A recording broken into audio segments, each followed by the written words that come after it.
ছাত্ৰীয়ে মোক হোৱাটছআপ দিয়ে সুধে দাদা এডিআৰিত যে OMRখন আপোনালোকে দিয়ে এনসাৰ কিটো পাব্লিছ কৰি দিয়ে মেডিকেল বা হেলথ ডিপাৰ্টমেণ্টৰ পৰীক্ষাত আপোনালোকে কিয় নকৰে আগতে আমি কৰা নাছিলো কিন্তু এইবাৰ জানুৱাৰী মাহত হৈ যোৱা টেকনিক্যাল পৰীক্ষাৰ এনসাৰ কি আমি 12 এপ্ৰিল তাৰিখে প্ৰকাশ কৰিম আৰু যিসকলে OMRখন সংগ্ৰহ কৰিব বিচাৰে তেওঁলোকেও 50 টকা দি OMRখন সংগ্ৰহ কৰিব পাৰিব আৰু যিসকলে এনসাৰ কি চোৱাৰ পিছত এনসাৰ কি চ্যালেঞ্জ কৰিব খোজে তাৰ বাবেও আমি সুবিধা কৰি দিম অৰ্থাৎ স্বচ্ছতা সকলো ক্ষেত্ৰতে যোৱাকালি হৈ যোৱা তৃতীয় শ্ৰেণীৰ পৰীক্ষাটো আমি একেই ব্যৱস্থা গ্ৰহণ কৰিম মই ইতিমধ্যে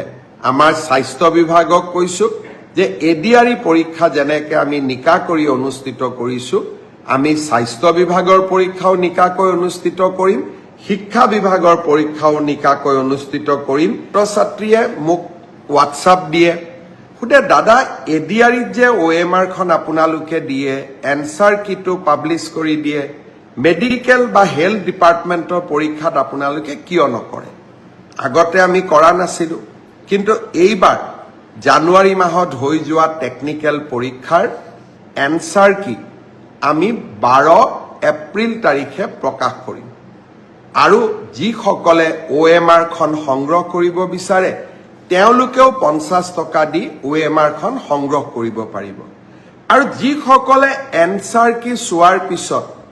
এনসাৰ কি চ্যালেঞ্জ কৰিব খোজে তাৰ বাবেও আমি সুবিধা কৰিম